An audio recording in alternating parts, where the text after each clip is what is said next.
Welcome to the video for Module 9, Streaking for Isolation.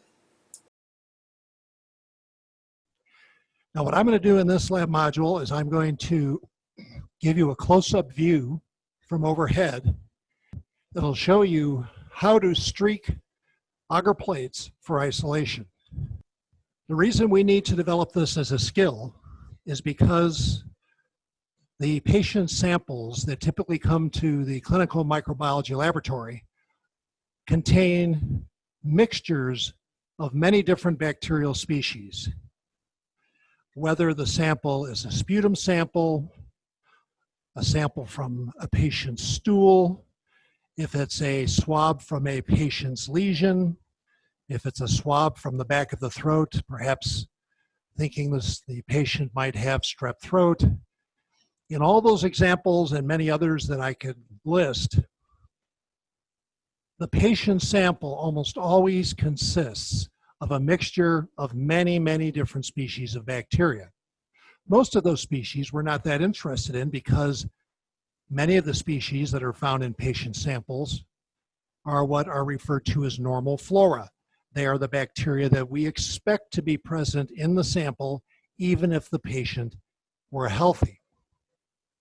But in any case, whenever we receive a patient sample, we need to have the ability to separate and isolate any organisms that might be of interest to us in the laboratory so that we can then take those isolated species and further work them up so as to identify the bacterial species that we've isolated.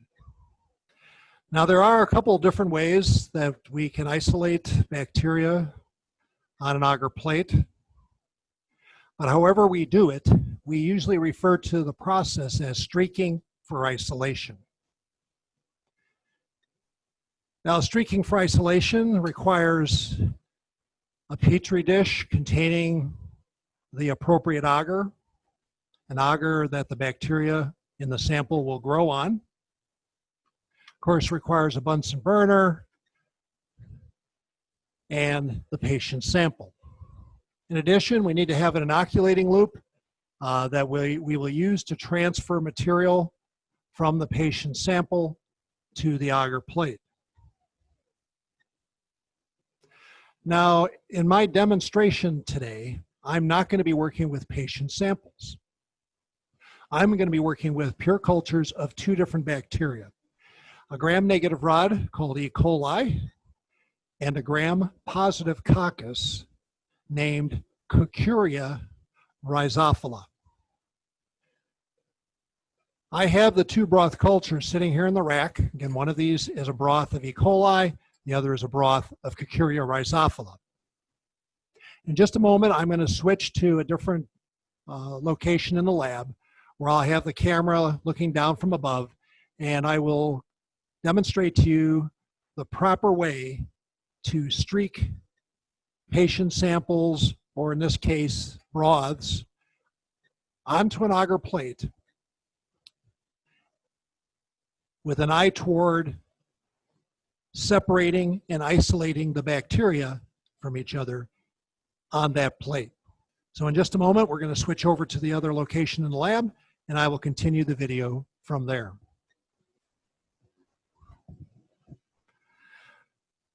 Okay, I've relocated, and you're now looking down on a benchtop. And you'll see I have a few items here. I have an inoculating loop, which I'll be using in just a minute. I have two broth cultures. The green cap culture is E. coli. The red cap culture is Cucuria rhizophila. When I'm all done, I will have streaked for isolation on two different plates. One of the plates will have been streaked with E. coli. The other plate will have been streaked with Cucuria rhizophila. I have a Bunsen burner that's off screen here. It's lighted and ready to go. So I'm going to move some things out of the way. We don't need to have all these things cluttering our workspace. So I'm going to move the bacteria here off to the left.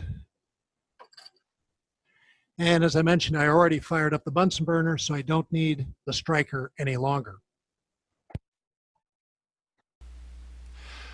Okay, So I lost audio for some reason, and I'm going to have to just do a voiceover for the rest of the video.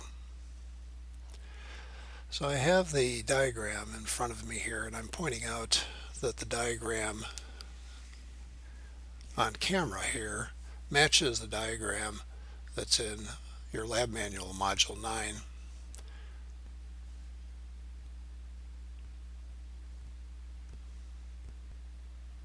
Point out that there are sections 0, 1, 2, and 3. What I'm going to do here is use the Sharpie to demonstrate streaking on a plate that would be labeled in this way. That means I'm going to pretend that the Sharpie is an inoculating loop. So now I'm explaining that I'm going to be mimicking the streaking of E. coli from this E. coli broth, pretending that my Sharpie is the loop. So I'm pointing out that I'm going to first of all streak the 0 section.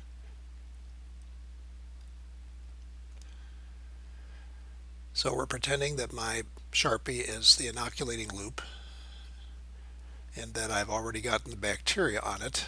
And I'm showing you how I would streak section 0 with that loop having the broth on it.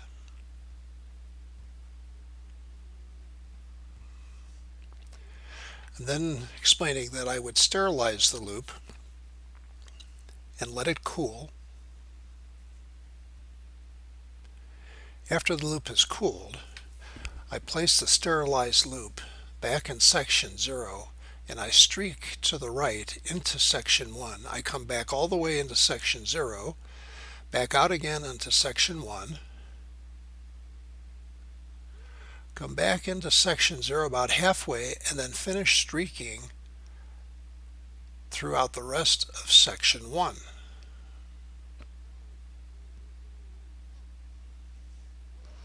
Once I have streaked over the entire surface of section 1, I will stop streaking. I will sterilize the loop, let it cool, and then proceed to streak into section number 2.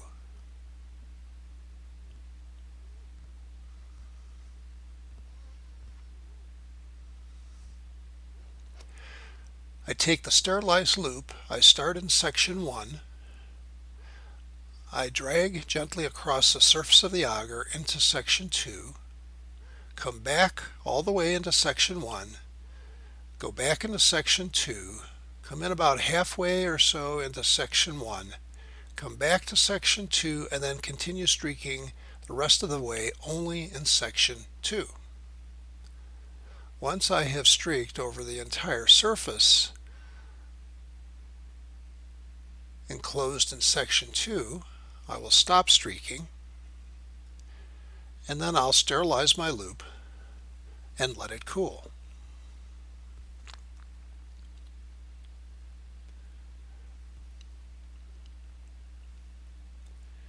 I then do the fourth streak by taking my sterilized loop, touching it to the agar surface in section 2, streaking into section 3, going all the way back into section 2, move into section 3, come about halfway or so into section 2, and then continue to streak back and forth in section 3 until I have streaked over the rest of the surface enclosed by section 3.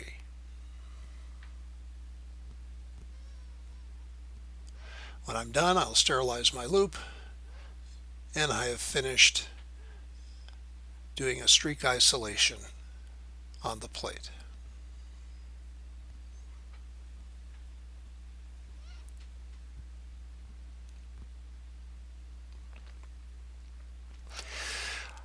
At this point, I was just emphasizing the fact that I had streaked the entire surface of the plate by doing this, and I was reminding folks that I only went into the broth once, and that was at the very beginning before I streaked section 0.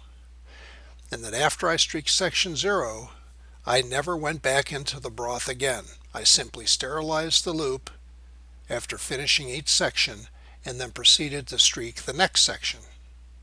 And once I had streaked all 4 sections, I was done.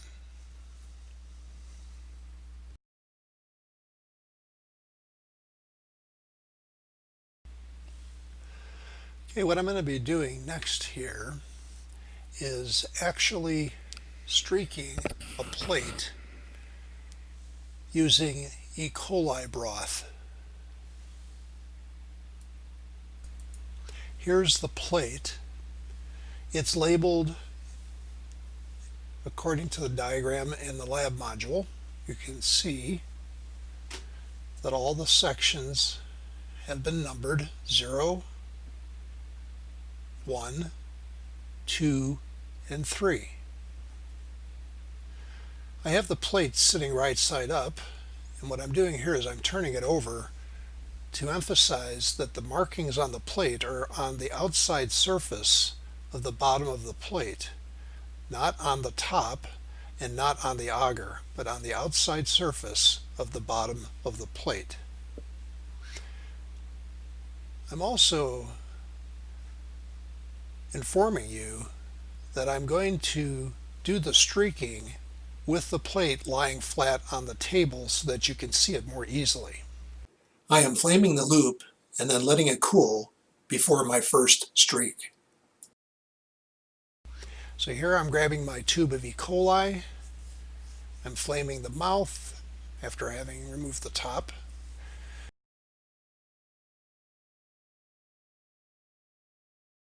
Put the loop in there, flame the top, put the top back on, put it back in the rack, and now I'm ready to begin streaking, starting in section 0.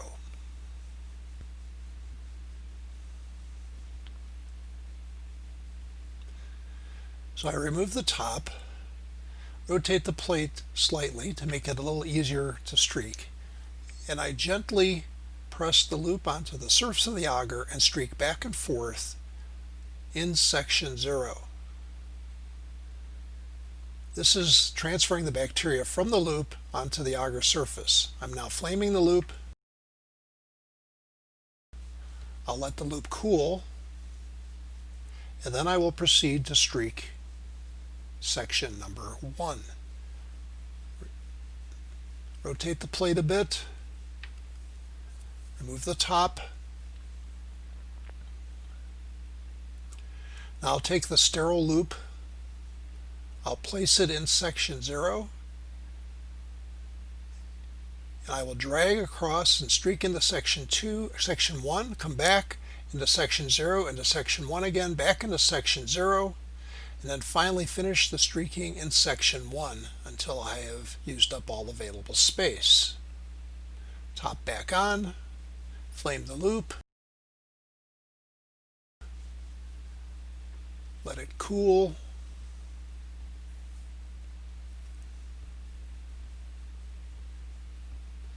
rotate the plate slightly, remove the top. Now I'm going to take the sterile loop, place it in section 1, streak from section 1 into section 2, back into section 1 all the way, section 2 again, all the way back into section 1, and then I will just finish streaking on all available space in section 2. Top back on, flame the loop,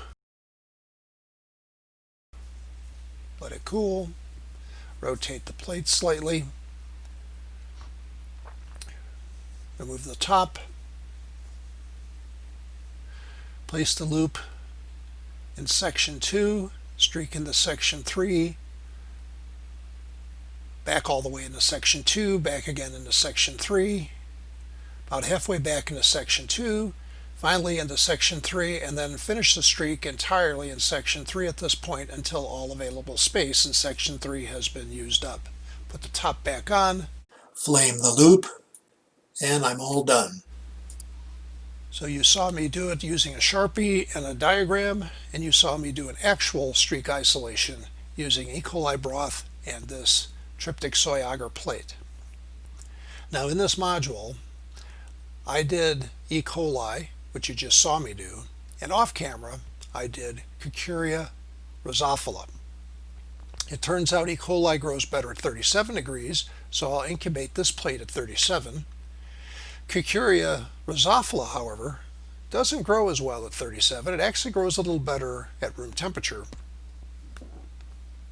So I will incubate the Kikuria plate in a lab drawer, which of course would be room temperature. I'd come back tomorrow and I'd look at the plates and hope to find that I have separated and isolated the bacteria on both plates.